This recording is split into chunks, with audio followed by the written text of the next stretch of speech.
of the State of Israel.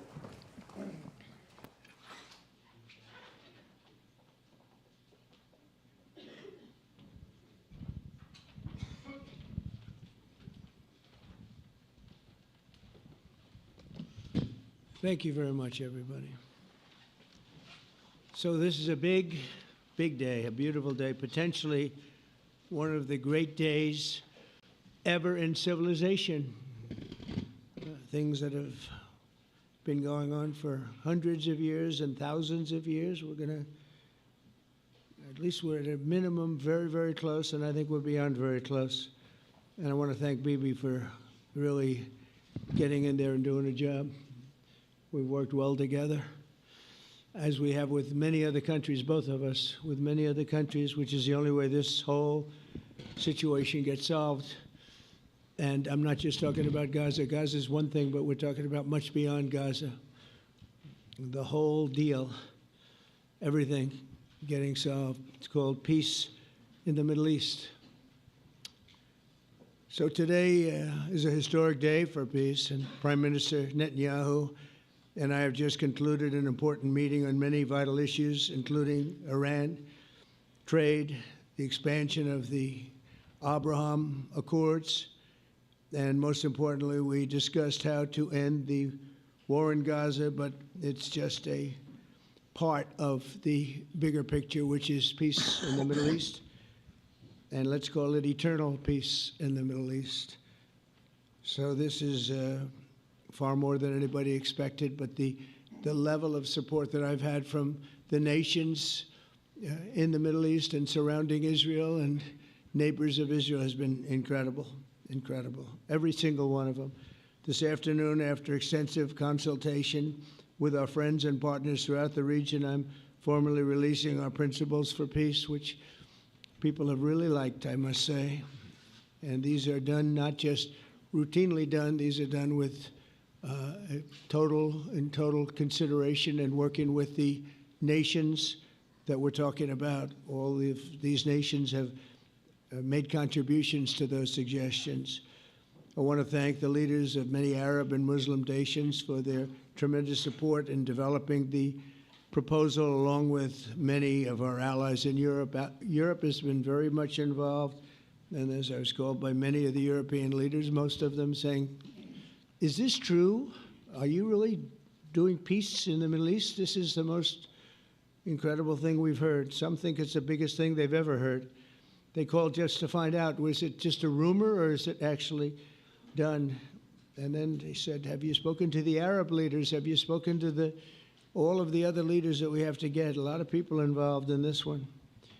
I also want to thank Prime Minister Netanyahu for agreeing to the plan and for trusting that if we work together, we can bring an end to the death and destruction that we've seen for so many years, decades, even centuries, and begin a new chapter of security, peace, and prosperity for the entire region.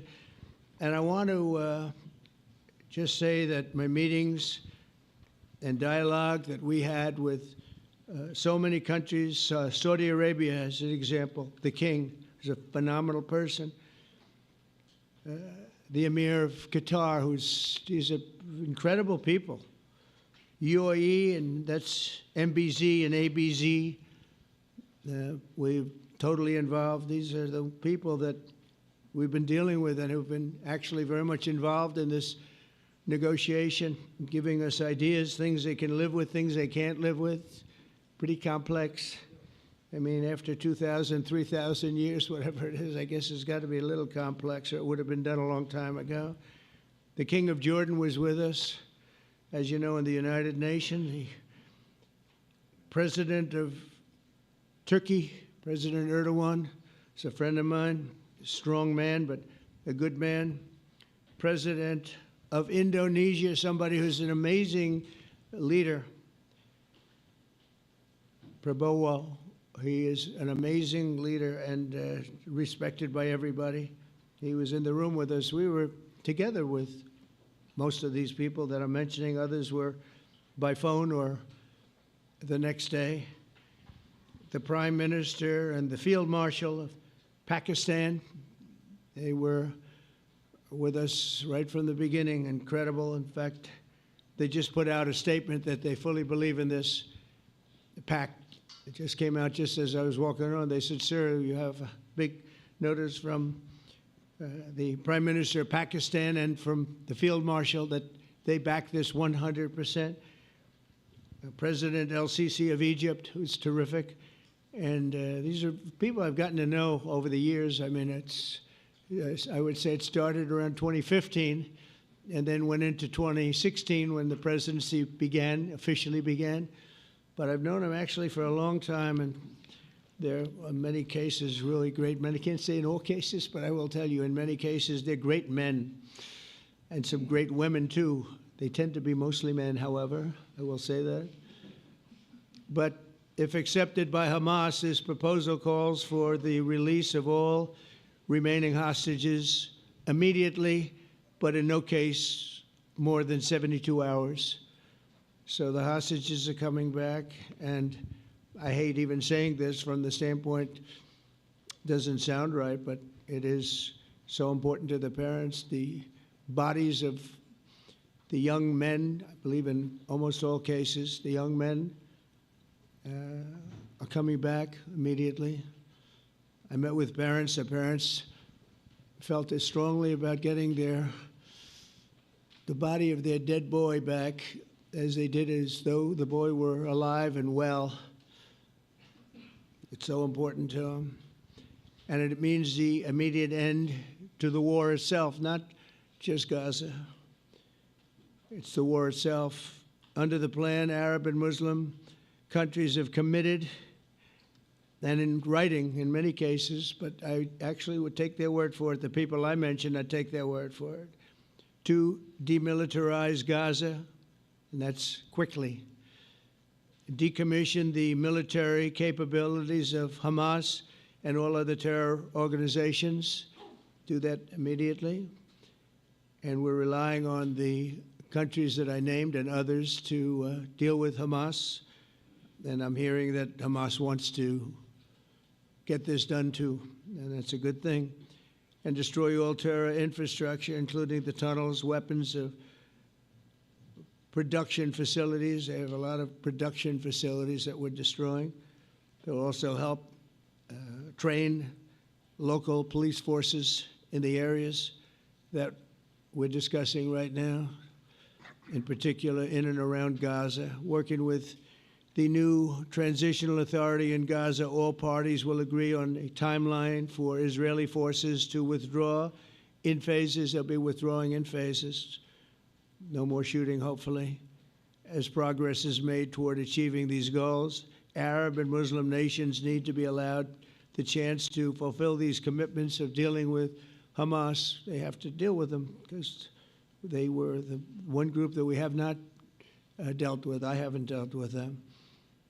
But the Arab countries are going to, and Muslim countries are going to be dealing with Hamas, and I believe they've already been there. I think they probably have an understanding, and they haven't maybe mentioned that, but I would imagine they do, otherwise they wouldn't have gone as far as they've gone. If they're unable to do so, then Israel would have the absolute right and actually our full backing, the U.S. full backing. Marco's here, and a lot of our leaders are here, our great Vice President, Susie Wiles, Steve Witkoff, Jared Kushner. They've been so involved in this process. I don't think anybody else could have done it or even come close, but it's we're right there. We're right there. First time in thousands of years, I think you can probably say, if you really look into it, if you study back, if you're a scholar, you would say thousands of years. Israel would have my full backing to finish the job of destroying the threat of Hamas. But I hope that we're going to have a deal for peace. And if Hamas rejects the deal, which is always possible, they're the only one left. Everyone else has accepted it. But I have a feeling that we're going to have a positive answer. But if not, as you know, Bibi, you'd have our full backing to do what you would have to do. Everyone understands that the ultimate result must be the elimination of any danger posed in the region and the danger is caused by Hamas. The tyranny of terror has to end, and this is, again, something that we're looking for. This is eternity. This is for forever. To ensure the success of this effort, my plan calls for the creation of a new international oversight body, the Board of Peace, we call it, the Board of Peace, sort of a beautiful name, the Board of Peace, which will be headed, not at my request, believe me, I'm very busy, but we have to make sure this works.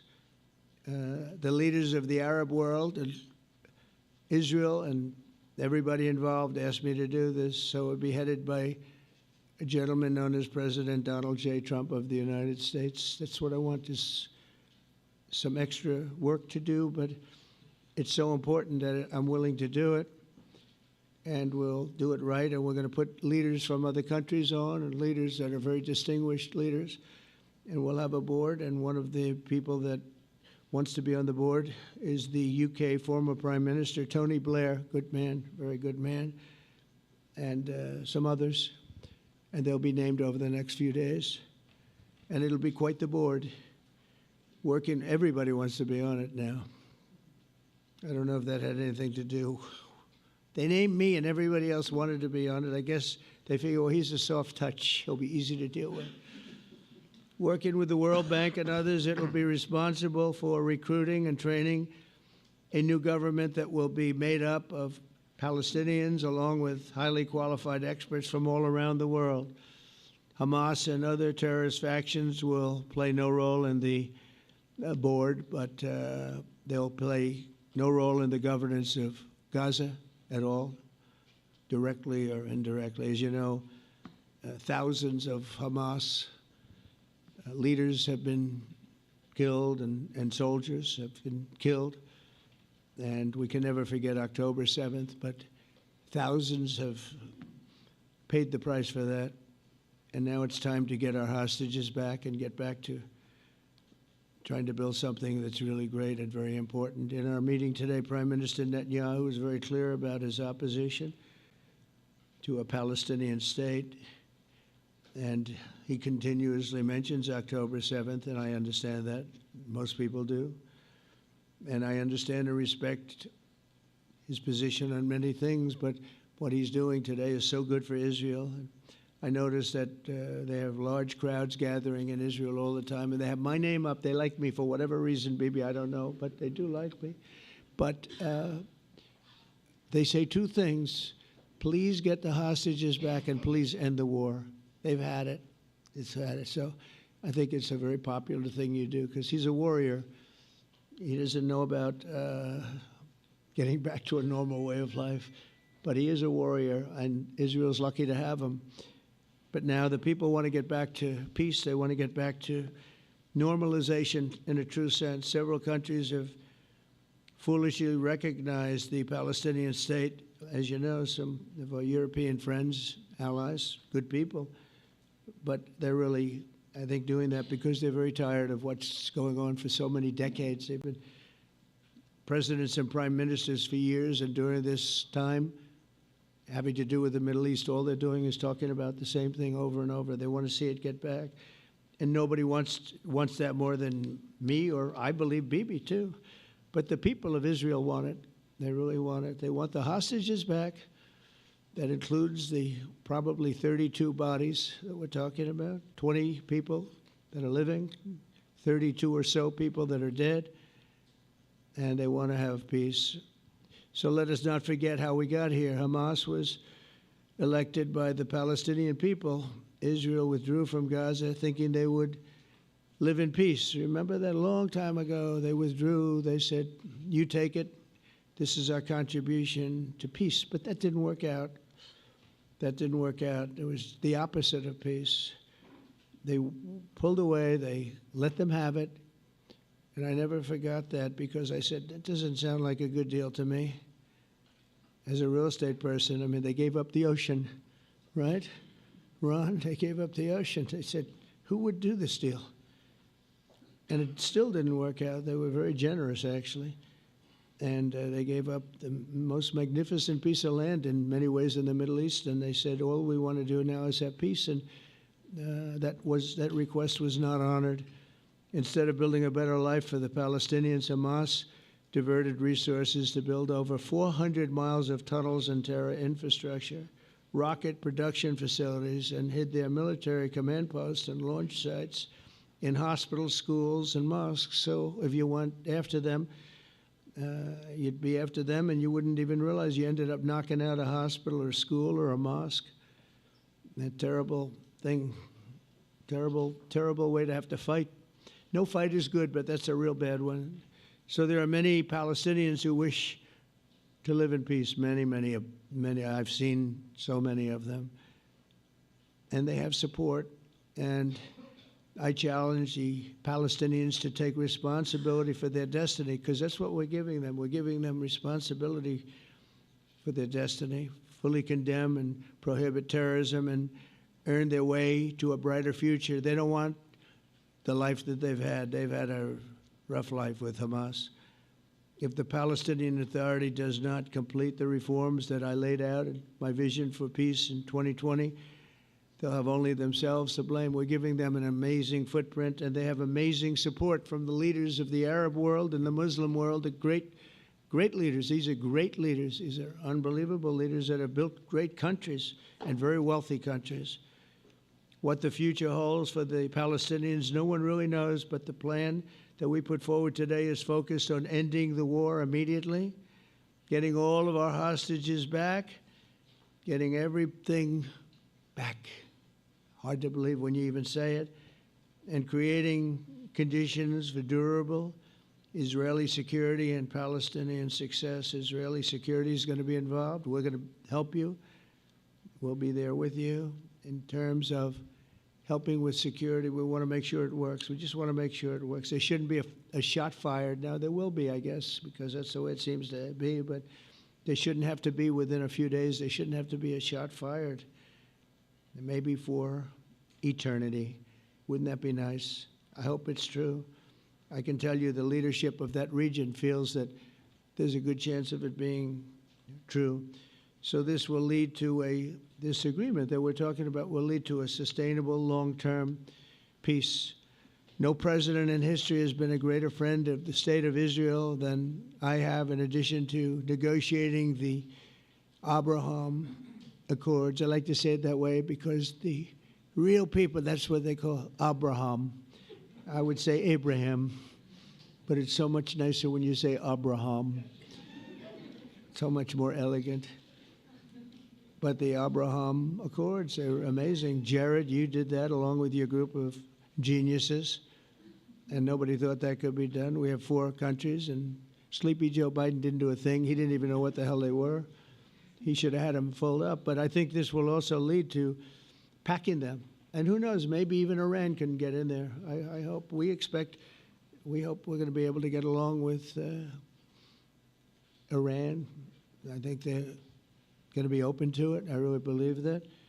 But they could be a member. I long ago said, I'll bet you at some point Iran will be a member of the Accords. And little did I realize it was going to take this turn. That was some turn we did with the B-2s. But I think they might very well be there because it's a great thing for them economically. I recognize the eternal capital of Israel. I opened the American embassy in Jerusalem. That was something that everyone said would never be done, could never be done. Virtually every president for many, many years, for decades, would campaign on making Jerusalem the capital of Israel. They campaigned on it over and over. Is that right, Steve? Is that right? Everyone, and when they got to it, and I understand why now, because it was so, when I got to office, I campaigned on it too. I said, we're going to make it, and then I'd get calls from the leaders of various countries saying, please don't do it, please don't do it. It'll end the whole world, please don't do it. And finally, I just didn't say anything, and I did it. People were calling me before I did it because they heard I was going to do it, and leaders of countries were calling me, and I think it was on a Thursday that I did it, and they'd call me Monday, Tuesday, Wednesday, 3-4 times a day, and I said, tell them I'll call them back on Friday. And I announced it on Thursday, and I called them back, the biggest people in the world, and they said, "You've done it." I said, "Done what?"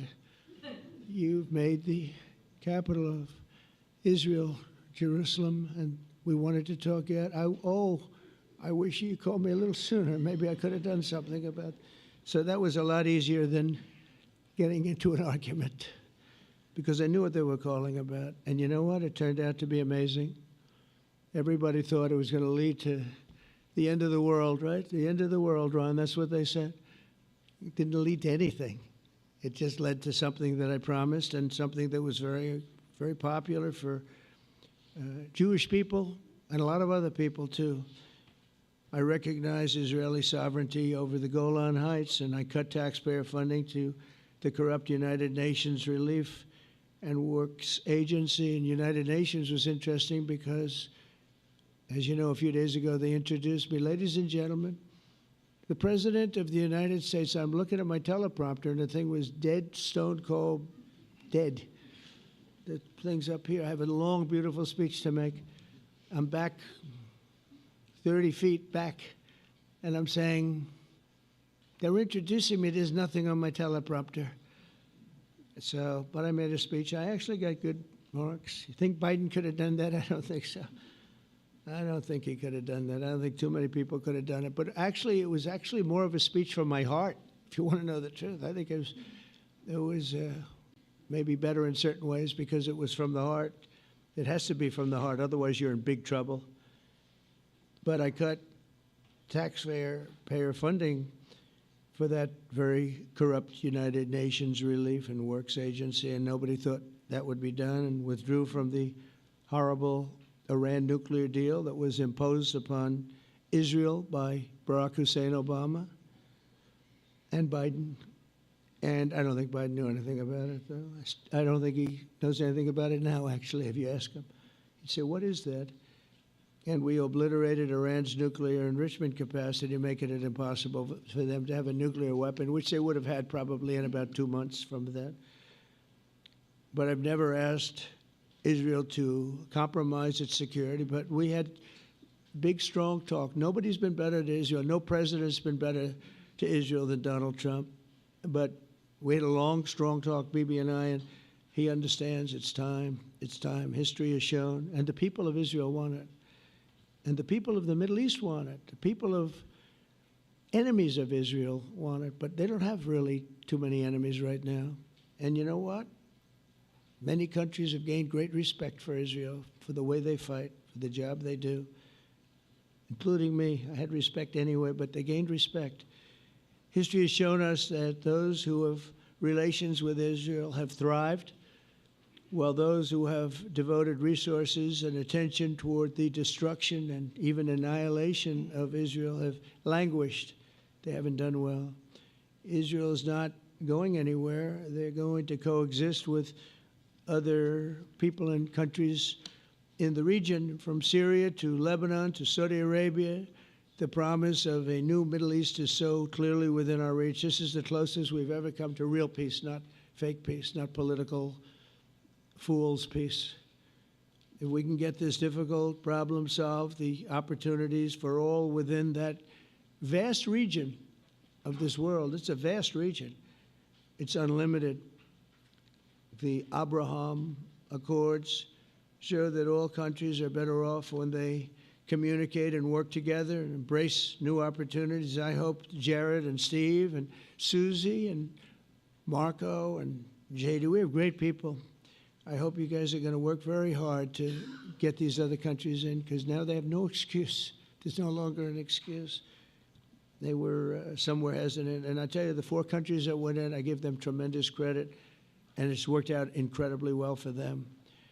In the same spirit, I'm pleased to report that earlier today, we took another important step toward greater understanding in the region. A short time ago, we had a historic phone call in the Oval Office with Prime Minister Tani, who's really a great, great person.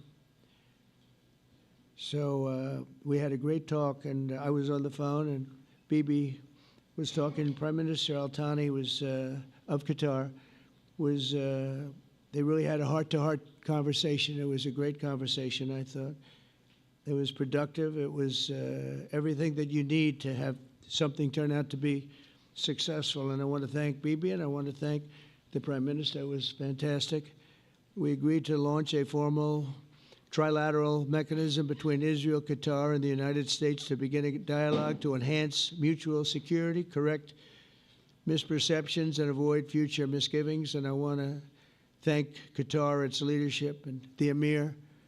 He's a fantastic person. I think, you know, I'm going to be his public relations man because I know him differently than a lot of people know him. But he wants peace. He wants to see peace. And his people, and they really acknowledge the critical role that they've played as mediator. And again, we're not quite finished. We have to get Hamas, but I think they're going to be able to do that. So now it's time for Hamas to accept the terms of the plan that we've put forward today. And again, this is a different Hamas than we were dealing with because I guess over 20,000 have been killed. Their leadership has been killed 3 times over. So you're really dealing with different people than we've been dealing with over the last 4 years, 5 years. Everyone has done their part and come to the table in good faith. Our Arab and Muslim partners are fully prepared to step up and fulfill their commitments for the benefit of the people of Gaza and the entire region. They're willing to step up and do a lot. They really are. There are a lot of good people involved. Everybody who wants to see an end to the violence and destruction should be united in calling for Hamas to accept the extremely fair proposal so that we can end the war and get us back our hostages right now and have everlasting peace. And I look forward to having relationships with everyone. As the chairman of the board, I'll be involved, and we'll have meetings with some very smart people that'll be working over there to make sure that we haven't just been wasting time with an agreement that doesn't get done. The task of building peace will not be easy. There are some of the hardest problems in the world to solve, and that's why it's been going on for so many centuries. But too many lives are at stake not to try, and this is more than a try. I mean, I think this is something that gets done when you have virtually every country, and these are powerful, powerful countries that have a lot of money, and the money can make things happen. A lot of countries try, and they don't have any money. These are very rich countries that can make things happen. So together we'll forge a much safer and more hopeful future for everybody, including Israel. And I want to thank Prime Minister Netanyahu for his partnership. And I want to thank all of the leaders, the kings and the emirs and the presidents and prime ministers, people I mentioned. And they've been absolutely fantastic to work with. And it's just happened very quickly. It's happened from a couple of weeks before I had a couple of meetings, but a couple of weeks before we went to the United Nations, and we had some incredible meetings. It all came to place. It all took place, and everybody wanted to be a part of it. I don't have anybody that's saying we don't want anything to do with it. It's just the opposite.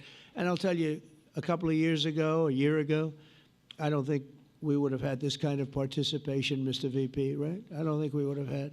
It's been amazing. The participation was 100%. Everybody wants to be a part of it. And everybody, those very strong countries, everybody wants it to work. So, Bibi, congratulations on this. I think this will be your crowning achievement, frankly. If this all works out, we think it will. It's going to be your crowning achievement. And I want to thank you very much for being here. Thank you. Please. Thank you. Thank you. Mr. President, first I want to thank you for graciously hosting me once again in the White House. And second, I want to thank you for your friendship and for your leadership. From Jerusalem to Tehran, from the Golan Heights to Gaza, you've proven time and again what I've said many times. You are the greatest friend that Israel has ever had in the White House. And Mr. President, you and I both know it's not even close. While you focus at home on making America great again, your leadership abroad is changing the world for the better, ending wars and advancing peace. I believe that today we're taking a critical step towards both ending the war in Gaza and setting the stage for dramatically advancing peace in the Middle East, and I think beyond the Middle East, in very important Muslim countries. I support your plan to end the war in Gaza, which achieves our war aims. It will bring back to Israel all our hostages, dismantle Hamas's military capabilities, end its political rule, and ensure that Gaza never again poses a threat to Israel. We would not have achieved this turning point without the courage and sacrifice of our incredibly brave soldiers. They fight like lions to defend the people of Israel, and they serve on the front line in the war between civilization and barbarism. Mr. President, when our two countries stand shoulder to shoulder, we achieve the impossible. Just a few months ago, in Operation Rising Lion and Operation Midnight Hammer, we struck a decisive blow against Iran's nuclear and ballistic missile program. Your bold decision to send those B-2s made the region safer and the world safer. Now, under your leadership, we're taking the next step to win the war and expand the peace. Your plan is consistent with the 5 principles my government set for the end of the war and the day after Hamas. Everybody asks, what is your plan for the day after Hamas? Here's our plan. Pass it in the cabinet. All our hostages, both those who are alive and those who died, all of them will return home immediately. Hamas will be disarmed. Gaza will be demilitarized. Israel will retain security responsibility, including a security perimeter for the foreseeable future. And lastly, Gaza will have a peaceful civilian administration that is run neither by Hamas nor by the Palestinian Authority. If Hamas agrees to your plan, Mr. President, the first step will be a modest withdrawal, followed by the release of all our hostages within 72 hours. The next step will be the establishment of an international body charged with fully disarming Hamas and demilitarizing Gaza. I appreciate your willingness to lead the body, Mr. President. I really appreciate it because you have a lot of things to do, and this is important. And it reflects the confidence that this will give everyone, that things will be followed up on all the commitments made. The fact that you're taking this on, I think, helps a lot to make sure that everything flows in the direction that we want. Now, if this international body succeeds, we will have permanently ended the war. Israel will conduct further withdrawals linked to the extent of disarmament and demilitarization, but will remain in the security perimeter for the foreseeable future. I think we should understand that we're giving everybody a chance to have this done peacefully, something that will achieve all our war objectives without any further bloodshed. But if Hamas rejects your plan, Mr. President, or if they supposedly accept it and then basically do everything to counter it, then Israel will finish the job by itself. This can be done the easy way, or it can be done the hard way, but it will be done. We prefer the easy way, but it has to be done. All these goals must be achieved because we didn't fight this horrible fight, sacrifice the finest of our young men to have Hamas stay in Gaza and threaten us again and again and again with these horrific massacres. Mr. President, I was encouraged by your clear statement at the UN against the recognition of a Palestinian state.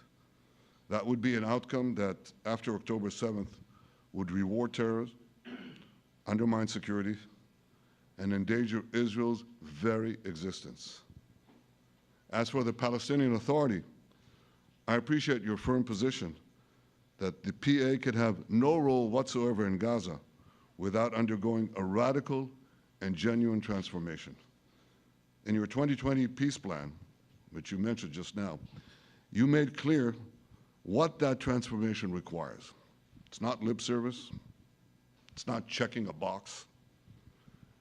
It's a fundamental, genuine, and enduring transformation. And that means ending pay to slay, changing the poisonous textbooks that teach hatred to Jews, to Palestinian children, stopping incitement in the media, ending lawfare against Israel at the ICC, the ICJ, recognizing the Jewish state, and many, many other reforms. It won't come as a surprise to you that the vast majority of Israelis have no faith that the PA Leopard will change its spots.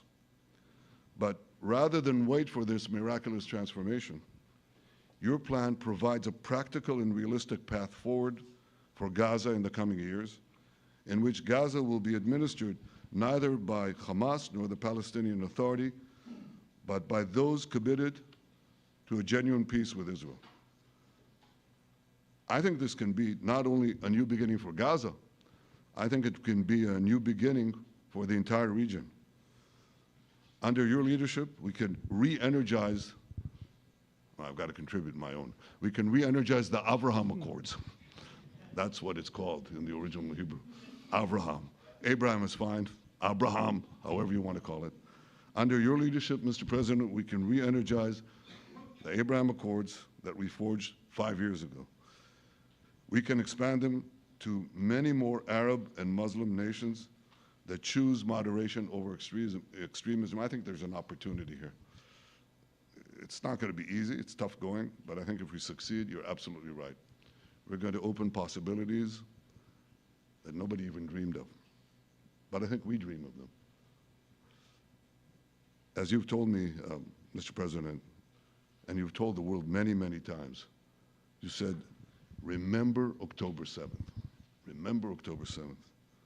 And we do. We will never forget the horrors of October 7th, and we will do whatever is necessary to make sure they don't happen again. Since October 7th, Israel's enemies have learned a hard truth. Those who attack us pay a heavy price, but those who partner with us advance progress and security for their peoples.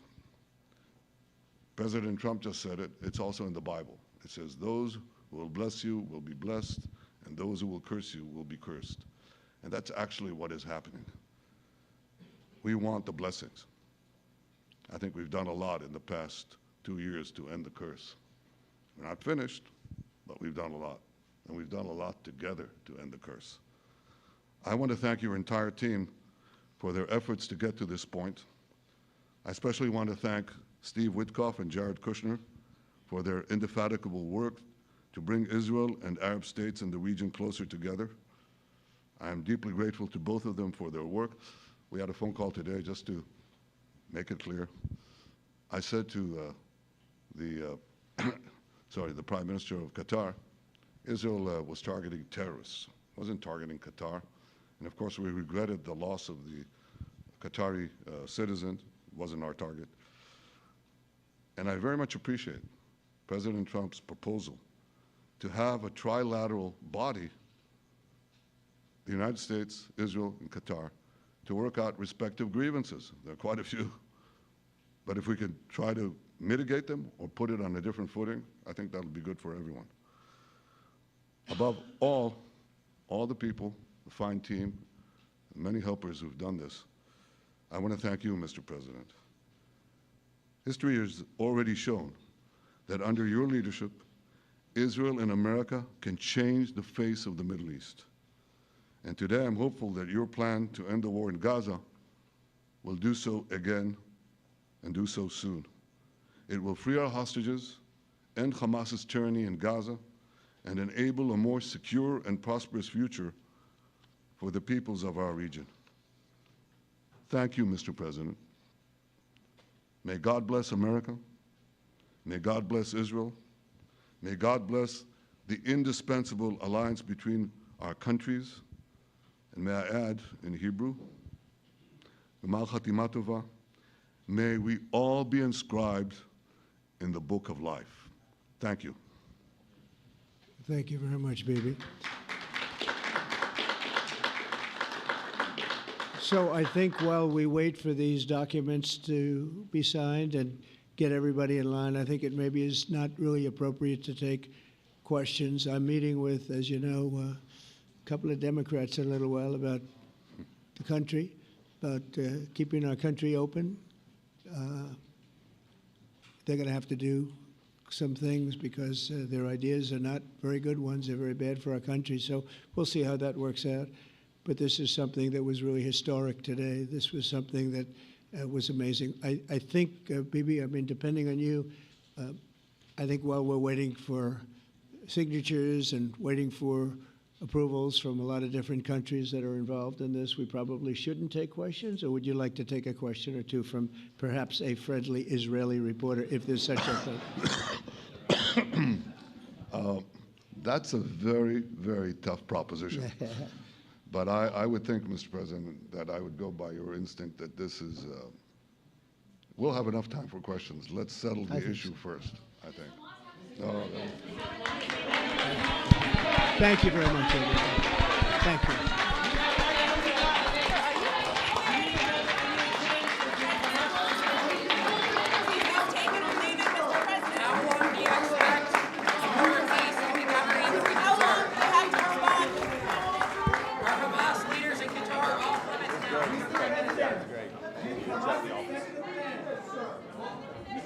I'll give you the